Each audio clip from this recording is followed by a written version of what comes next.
పార్వతీపురంలో వైద్య కళాశాలను ఏర్పాటు చేయుటకు ప్రభుత్వం అంగీకారం తెలియజేసిందని రాష్ట్ర మహిళా శిశు సంక్షేమ శాఖ మరియు గిరిజన సంక్షేమ శాఖ మంత్రి గుమ్మిడి సంధ్యారాణి తెలిపారు.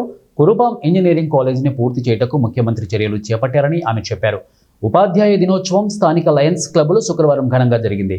ఈ కార్యక్రమానికి రాష్ట్ర మహిళా శిశు సంక్షేమ శాఖ మరియు గిరిజన సంక్షేమ శాఖ మంత్రి ముఖ్య అతిథిగా పాల్గొన్నారు.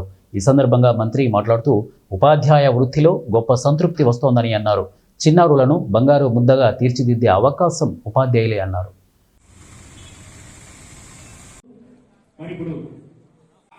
మీకున్న రెస్పెక్ట్ ని ఇప్పటి ఉన్న మా యువ నాయకులు నారా లోకేష్ గారు టీచర్స్ కి ఎంత ఇస్తారు అనేది మీ అందరికీ తెలిసిందే. విద్యా వ్యవస్థలో మార్పులు, స్కూల్లో మార్పులు, మీకు కావాల్సిన ప్రతి ఫెసిలిటీస్ ని స్కూల్స్ కి టీచర్స్ కి క్లస్టర్ గా తీసుకొచ్చి ఒక ప్రక్షాళన చేయాలి. ఆంధ్రప్రదేశ్ ని విద్యాంధ్రప్రదేశ్ గా మార్చాలి. ఖచ్చితంగా ఒక కేరళ గురించి మాట్లాడతారు, ఒక ఢిల్లీ గురించి మాట్లాడతారు. రాబోయే తరాలు ఆంధ్రప్రదేశ్ విద్యా వ్యవస్థ గురించి దేశంలో ప్రతి ఒక్కరు మాట్లాడాలని ఒక ప్రణాళికబద్ధంగా వెళ్తున్నారు. మరొకసారి ఇందాక టీఓ గారు చెప్తున్నట్లు పార్వతీపురం మన్యం జిల్లా మొదటి స్థానాన్ని మనమే ఉంచేసుకోవాలి. మీరు రిటైర్ అవుతున్న మీ తరాలు నెక్స్ట్ తరా టీచర్లు కూడా ఈ మొదటి స్థానం అనేది పార్వతులకు ఫిక్స్ అయిపోయే విధంగా మీరు కూడా కృషి చేయాలని కోరుకుంటున్నాను. ఈ రోజు ఒక పండగ వాతావరణంలో జరుపుకుంటున్నాం. ప్రతి ఒక్కరు కూడా ఉపాధ్యాయుడు అనేది అంటే ఈ రోజు చూసుకుంటే ప్రతి ఒక్కరు కూడా చిన్న పిల్లల నుండి పెద్దోళ్ళ వరకు ఒక స్థాయిలో ఉన్నాము అంటే అది ఒక్క ఉపాధ్యాయుల వల్లే సాధ్యమని ఈ సందర్భంగా మీకు అందరికీ నేను తెలియజేస్తున్నాను. ఈ రోజు ఆడ మగ తేడా లేకుండా ప్రతి రంగంలోని అన్ని రంగాల్లో అందరికీ ఇంకొక విషయం చెప్పాలి. గురువు తలుచుకుంటే ఏదైనా చేయొచ్చు. కాబట్టి మరి ఏదైనా మన దేశం కోసం, మన రాష్ట్రం కోసం ప్రతి ఒక్కరం కూడా అంటే ఒక గురువుగా మీరందరూ ఇప్పుడు ఉన్నటువంటి విద్యార్థులకి ఒక క్రమశిక్షణతో విద్యా అభ్యాసాలన్నీ బోధించడం జరుగుతుంది. అలాగే ఉపాధ్యాయులందరికీ కూడా నమస్కారం. చాలా అయినప్పటికీ కూడా ఇక్కడ మట్టిలో మానక్య మన విద్యార్థులందరినీ కూడా అద్భుతంగా 10th క్లాస్లో తీర్చిదిద్ది స్టేట్లో ఫస్ట్ వచ్చేలా చేశారు. దానికి మన ఉపాధ్యాయ బృందానికి అందరికీ కూడా నేను శిరస్సు వచ్చి నమస్కారం తెలియజేస్తున్నాను. ముఖ్యంగా మీరు లేకపోతే మేము ఎన్ని చెప్పినా దాంట్లో పేరు పెట్టినా టైటిల్స్ పెట్టినా కూడా దీనికి వెనుక ఉండి నడిపించింది అంతా కూడా టీచర్స్. అండ్ చాలా చాలా సంతోషం ఆ సక్సెస్ వచ్చినందుకు.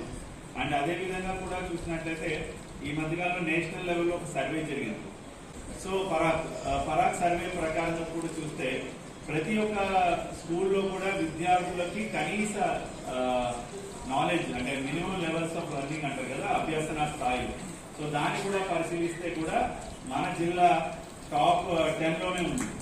అది కూడా గమనించాలి. అంటే ఏంటంటే మినిమం వాళ్ళకి కుడికలు, తీసివేతలు, గుణకారం, భాగాహారాలు వచ్చాయా లేదా, తెలుగు పుస్తకం చదవగలుగుతున్నారు లేదా, అంటే కనీస అభ్యసన స్థాయి తీసుకురావడంలో కూడా మన జిల్లా రాష్ట్రంలో టాప్ 10లోనే ఉంది. అంటే అందులో వేర్వేరు పారామీటర్స్ లో వేర్వేరు ర్యాంకింగ్స్ ఉంటాయి.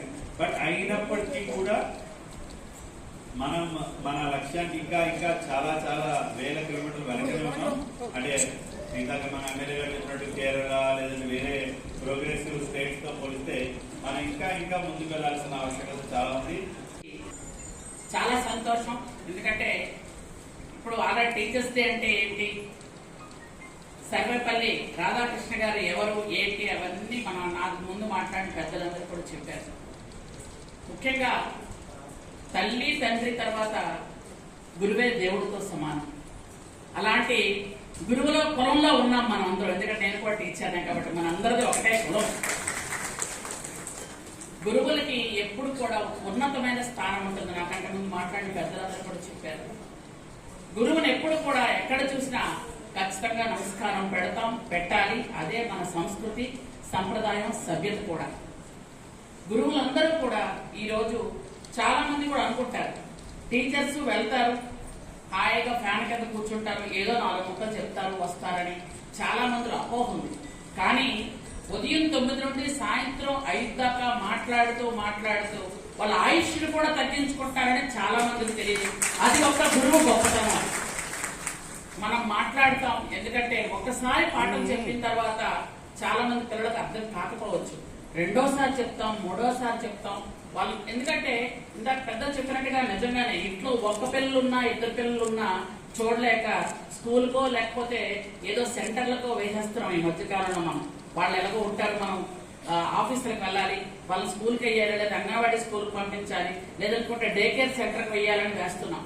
తర్వాత వచ్చాక ఇద్దరు పిల్లలతోని ఇబ్బంది అయిపోతుంది, చూడలేకపోతున్నాం అని ఒక ఆయానో పని మనిషిని పెట్టుకుంటున్న ఈ సమయంలో, ఈ టైంలో ఒక 100 మంది పిల్లల మధ్యలో ఒక టీచర్ ఉండి కనుసైగలతో పిల్లలందరినీ క్రమశిక్షణలో ఉంచేవాళ్లే గురువు అని నేను మరొకసారి చెప్తున్నాను.